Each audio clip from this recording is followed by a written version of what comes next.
The next guest is Aaron Else. Aaron is an enthusiastic optimist who is in his 23rd year in education. During his time in education, he has taught first, second, and fifth grades. He's worked in administration for the past 14 years, with the last 8 as principal at Hosp Elementary in Frisco ISD. Aaron is married to Heather, and they have 5 kids combined and 2 dogs. He loves to read, work out, and watch sports. Welcome to the podcast, Aaron. Thank you for having me. I appreciate it. Well, tell me about a time when you were in the trenches and managed to crawl out. Well, I think for all teachers, all educators, especially coming off COVID, we're in the trenches all the time. And I know, for a lot of us, that can be tough. It can feel like you're on an island.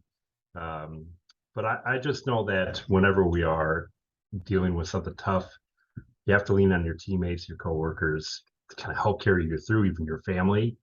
Nobody wants to bring their issues at work home to their family, but sometimes your significant other can be a terrific sounding board and give you a different perspective.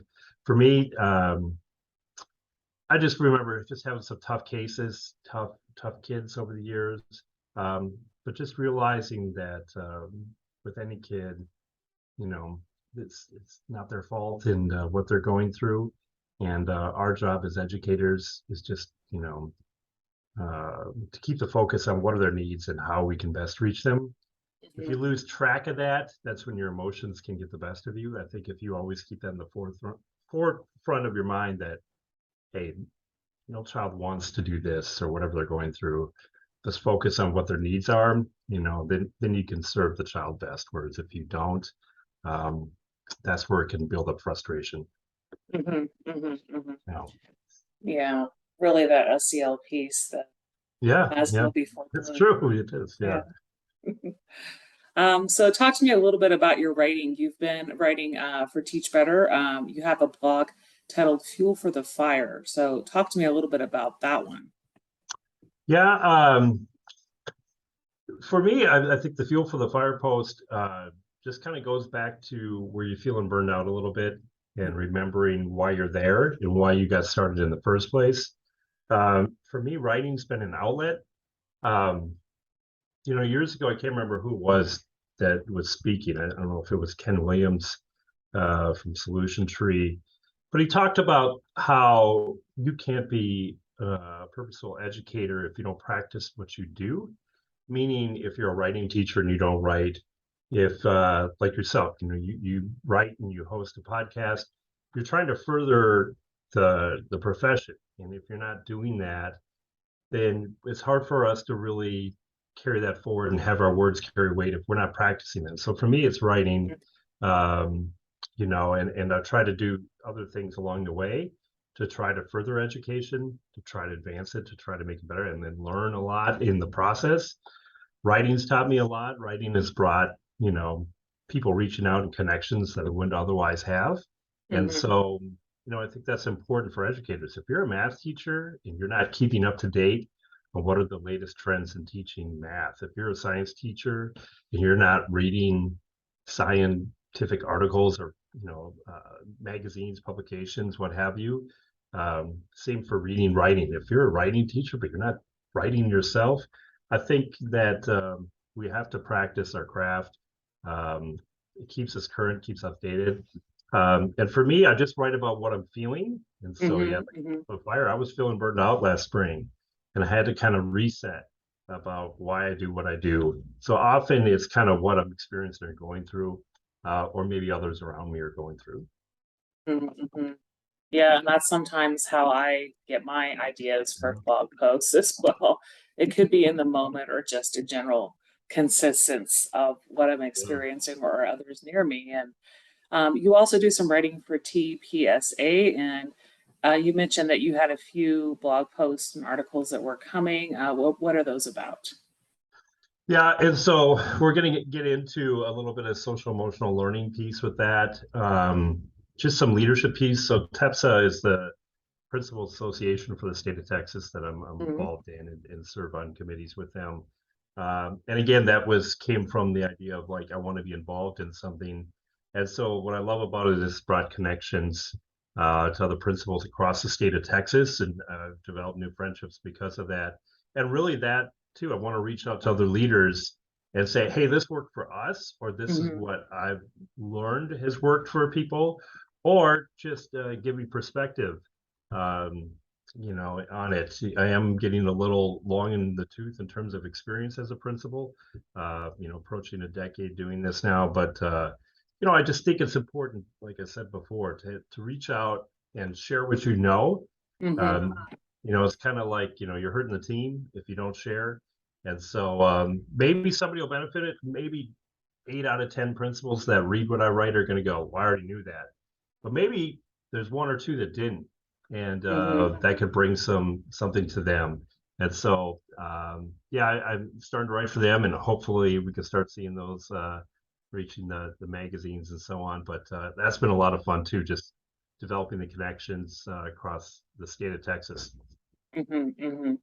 You also teach at the University of North Texas. Talk to me a little bit about what kind of courses you teach. So right now I'm teaching one course twice during the week. It's called How Schools Work, and it's a very generic overview of just how schools work. Each week we teach.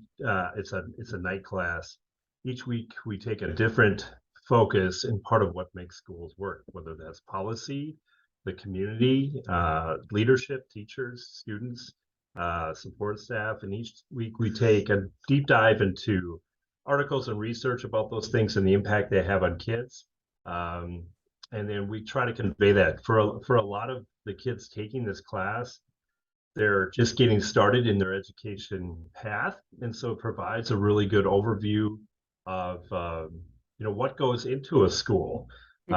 Even though some of these kids are just a year or two removed from high school, it's amazing that they really don't know all the components that go into a school. They only kind of went through their path or their lens of looking at a school, and if they were involved with things, if it was fine arts or sports or clubs, they may kind of know those pieces, but they may not know the other pieces that go into it. But I'm new to being a professor. I'm a rookie professor this year, and you know what? Kind of tying back to my article that I spoke about, the fuel for the fire, this is kind of giving me new fuel for my fire, because reconnecting and teaching again. I hadn't taught. I've been out of the classroom since 2006. So getting back in now, granted, these are adults that we're teaching now. It's been eye-opening for me to really kind of put what I'm going through as a teacher and look through that lens again and say, okay, now while I work at the elementary level, what we experience is really not that different. You still have lesson plans, you still have grading to get done, you still got to teach, it's got to be engaging, it's got to be fun. For me, the task of realizing that I've got to make this engaging for 3 hours on a Wednesday night can be tough. Or online is my other class, and that can be tough. And so it has definitely sharpened my skills, dusted the dust off the skills a little bit in terms of teaching. But it's been so much fun. And again, the reasoning behind it was, I want to have an impact on future teachers. I want to, what do they necessarily need to know? What's crucial for them to know? What can give them a leg up in terms of being prepared as an educator? And so it's been so much fun. I encourage anyone that still has an interest in teaching to look at something like that, because they're just big kids in a lot of ways, just they're no different than a third grader, other they're just taller and they drove themselves to class. But at the end of the day, their needs are really not that different. So it's been a lot of fun.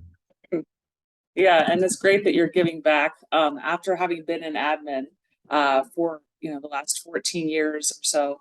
So tell me kind of what your perspective is on how that shifted, since you left the classroom. The teaching piece, is that what you mean? Just the administrative Oh, piece just the and administrative. like the needs, Yeah. your daily tasks, how maybe that's really shifted since you started as an AP. Yeah. So when I started back, it was like 2008, something like that. Totally different job. It's not even the same realm of what we do now compared to what we did then. Mm-hmm. Um, the needs of kids, and this is going to sound a little bit like, okay, we hear this often, but the Yeah. needs of kids are greater now. Even in 2008, um, we were just people were just starting to learn about like Facebook, Mm-hmm. and the iPhone had only been out for a year or so, and so we didn't have this social media impact. Mm-hmm. And I know that, again, Yeah. that's that we hear a lot, but it's true, and that's why we hear it a lot. And the social media impact and the digital divide, not divide, but the digital impact on kids has been incredible. In most cases, not always in the best way. And I'm a tech guy and I love tech, but at the same time, I realize the negative impact that tech has. Um, and raising 5 kids with technology, and I realize how that can Mm-hmm. impact a family dinner. And so I think it's been so much harder in terms of the social emotional learning piece.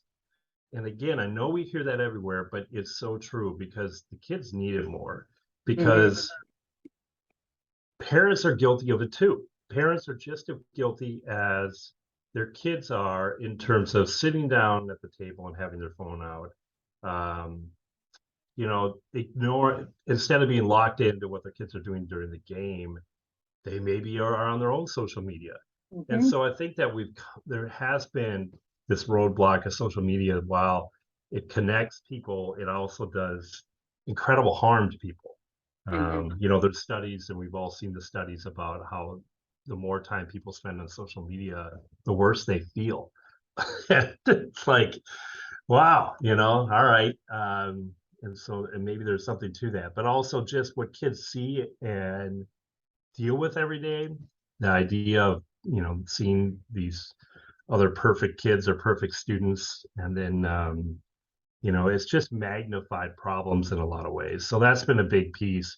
The other piece is just, while technology is more available to everyone, I still think we're not going to know the full impact of what COVID's done to our kids in terms of that divide. I'll come back full circle to the class I taught. One of the classes we recently taught, or the subjects we recently taught, was over Brown versus the Board of Education. Mm-hmm. And what's interesting in there was schools that didn't want to go along with it shut down schools. They fought Mm-hmm. it by just not having school for years at a time. And the amount of learning loss that those kids suffered, where back then the laws were different and kids maybe could drop out earlier, could quit earlier. And you had kids leaving school or graduating high school at 21, 22 years old. You had kids that never came back to school because of that. While the public schools were shut down, you had certain white kids maybe were able to go to private school. While if you couldn't afford that, you just missed out on education. And to me, COVID had a lot of similarities to that, where some Mm-hmm. of our kids were just missing for chunks of time, for Mm-hmm. months, year. Even sometimes we're getting kids back where it's like, oh, you were here 2 years ago. Where have you been? And it's just, you find out that they homeschooled, uh, Mm-hmm. if you will, but really they missed out. And Yeah. so I think for years to come, we're still going to be dealing with that.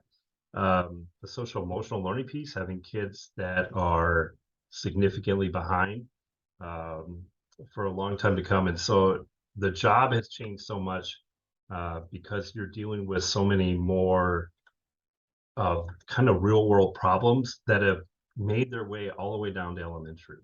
So the COVID piece, social media piece, but not only that, the political environment the last few years, our kids feel that too. And Yeah. so when people come in so charged or passionate one way or another, that impacts the kids too.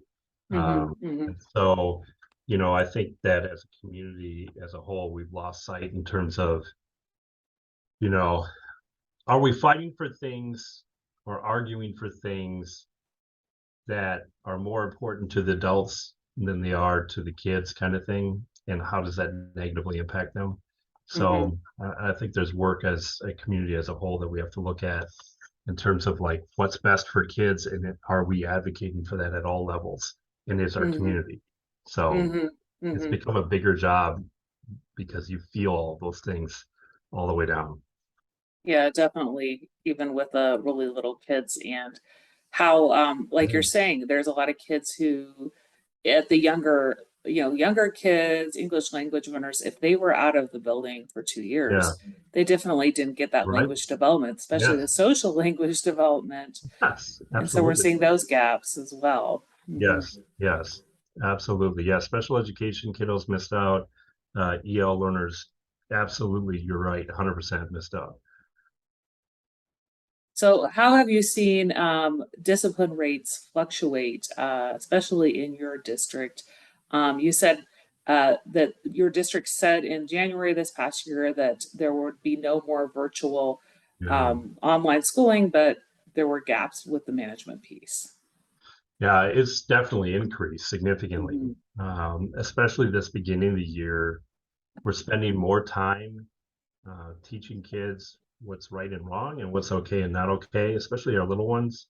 Um, and I think that, that's just been a product of COVID too, and probably my own kids, where especially where we were all working at home for a while. I remember being at home working and being on a Zoom, and my own kids would come to me for schoolwork while I was on a Zoom, and you're just like, okay, just go figure that out. Go, just Hmm. I've got to deal with this kind of thing.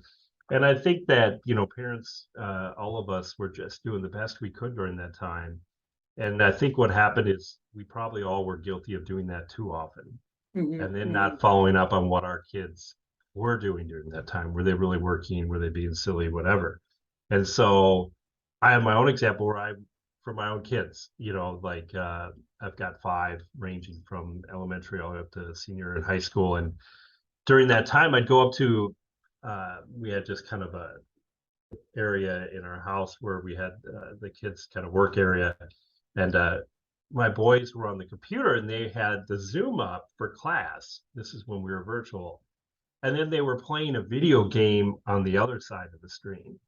And of course, I'm doing my own work and I come up there and I'm like, what are we doing here? Like, you're supposed to be in class, but you're playing a game.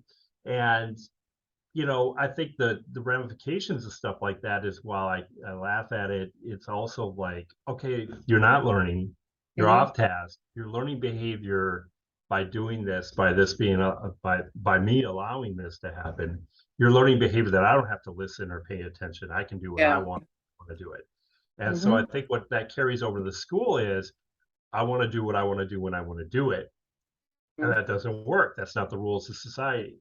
We can't do what we want to do when we want to do it, or how we want to do it. There are rules, Hmm. and there are rules for school, there's rules for your grocery store, there's rules for your dentist, and they're all Hmm. a little different. We all have to play by them. And so when kids come in not always knowing what those rules are, we spend a lot of time teaching them what they are. And Hmm. Hmm. again, we have to go back to realizing, like, it's not their fault.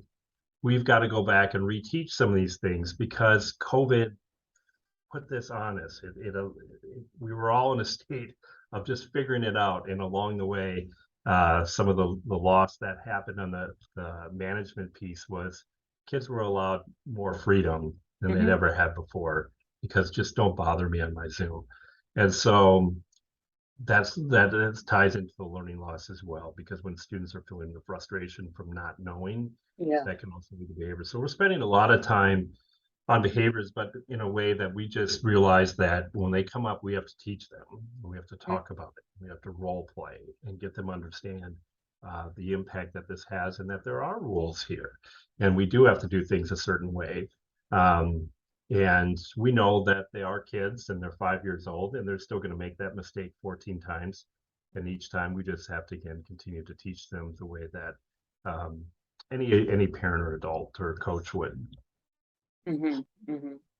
Yeah, and I'm seeing that in class observations. I mean, there's kids, you're in person, but they'll pull up their video screen and Right. just a tiny box on their computer. Right. Yeah. Right. And it's like, yeah, trying to test how much they can get away with. Yes. Also just the like, yeah, the zoned out piece of like Right. whether or not this was a year and a half or 2 years ago that they were fully online, they still, they think people don't know. And I've tutored some Yeah. online, and I can think of a particular kid, even though you're online, and this is Yeah. something I'm currently doing, and I can tell the kid is doing something else. And this is a class with several kids, and it's like, Right. okay, well, you're obviously not paying attention. Right. You're not getting any learning in when Right. you're Right. busy with Right. your game or whatever it is. Yes, absolutely. 100%. Yeah. So um, true. yeah, so we all know that there is a lot of new teachers. We have a lack of new teachers going into education, but for the new teachers that you have starting in your district, tell me a little bit about how the mentoring works. You talked to me about even for the colleges around Dallas, there's kind of a bidding war among Yeah. districts to get those new teachers. Yeah. Absolutely. And so, I mean, we all have read it and seen it in probably whatever district you're in, and impact of the teacher shortage, um, which is such a real thing. And, we've been hearing of this coming possibly anyway with, the mass retirement that happened during COVID, mass exodus from careers. But I think the mentor piece is big, when you get those teachers in, because so often, just like any other career, you know, they don't want to keep coming to you. They feel like they're bothering you in some way, which they're Mhm. not. We always encourage them to come, but they often want a colleague to go to Mhm. ask the questions of that shared experience of what I'm experiencing. Are you experiencing the same thing? How can you help me? So every new teacher, new to profession teacher gets a mentor on campus, and they go and they do certain things together throughout the year where they'll come in and watch the mentor teacher, and the mentor teacher will go watch them and give each other feedback. They meet with them periodically to share information and to answer questions. They're always there to answer questions. They're down the hall from them often. And it just serves as a check-in, just a shoulder to lean on a little bit, hopefully not cry on, but to lean on a little bit and to kind of go through that. But they get that too from their team leaders. We're fortunate enough to have coaches, instructional coaches and language coaches and digital learning coaches on our campus that can help them with the tools they need to be successful and model and meet with them. Mhm. But it's incredibly important because, if they don't have the tools they need to be successful, um, they're not going to be successful, and then their kids are not going to be successful. And so we have to give them the tools that they need, and they need a lot of tools, um, because teaching is such a tough job. It's such a heavy job. It could be a frustrating job, and so we've got to be there to meet them at every obstacle they're going to come to help them overcome those obstacles, and realize that, especially in the current state where we did see teachers leaving at such a high rate, due Mhm. to the work demands, due to the politics that came into education, due to just the stress of teaching in 2022, and so we've got to keep them here. And so that's the reason we do some of those mentoring things, is to try to keep them here and make them feel like their job isn't necessarily, it's always going to be hard, it's always going to be Yeah. challenging, Mhm. but can it feel like I still get joy out of this? I still Mhm. enjoy this because I can count on my teammates, I can count on my coworkers, and I'm able to do what I need to do to be successful for a teacher. So we Mhm. try to limit what we put on their plates. We try to limit the meetings. We don't have meetings just to have meetings. If we don't need a meeting, we're going to cancel that meeting and Mhm. we'll send it in an email, you know. And I do that for me too. Often as administrators, we're responsible for a lot of those things. So we're Mhm. always looking for the quickest way that we can get information out. Because the one thing that is more important than any of that, I think, is just giving them time. to do their job, time to just kind of joke around with their coworkers and have fun with it, time to leave early and, go grab a drink with the coworkers, or a nice glass of water there with their coworkers after work, and decompress. But just want to give them time and opportunity, because the relationships are so important for the kids, but they're also so important for our teachers. Because we are seeing that teacher shortage. We're hearing of fewer and fewer and fewer people wanting to pursue education. And so we've got to get it to the point where that word of mouth that every teacher is putting out there is saying, yeah, it's a challenging job, but I love it. And here's why I love it. And so, because I think for the most, the last couple of years, they've heard it's too much, we can't do it. And then look at the political climate that is spilled into our classrooms. And I don't want it, it's not worth it to me. And so we've really lost focus, in terms of what makes a successful classroom. Successful classroom is just having the tools there for our teachers to do their jobs, giving them the time to do their jobs and the support to do their jobs. And I think if we're able to do those things, I think that teachers will stay and people will want to pursue it. Yes, definitely having those pieces in place, and like that meeting part. I know a lot of schools have reduced the amount of meetings.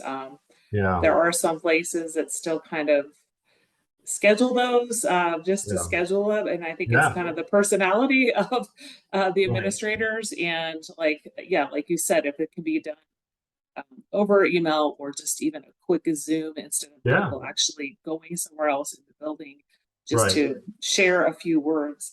Right.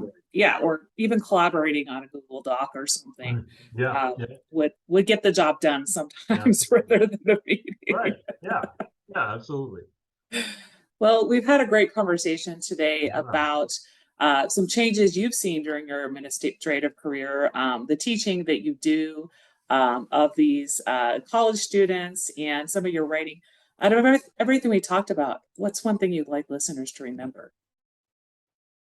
Oh, just that I think in the end that education is always worth it.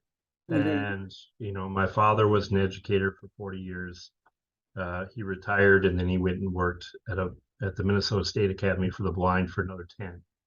And I think no matter what path you take in education, if you keep reminding yourself of your why and why you're there, and realizing that you make an impact on kids, and that's why you're here, that it's always worth it, even when it's hard, even when it's challenging and frustrating, it's always worth it. And if you're not in an environment that appreciates that, then maybe you need to look at a new environment, but don't give up on education. Yeah. Just find a home that is going to welcome you and embrace you and what you want to do. And then as long as you're always working to meet the needs of your kids, it's always worth it. Always. Yeah. Where can people connect with you and find you online? Well, I'm even though I am a tech person, I'm really just on Twitter. And it's primarily where they can find me. Teach Better blog. They can find me. Those are the two main places that I kind of roam. Yeah. And what's your Twitter handle? It's at Principal Else. They can find me on there. Yep. Okay, great. Well, it's been a pleasure having you on the Out of the Yeah. Trenches podcast today. Have a great rest of your day. Thank you. You too, Dana.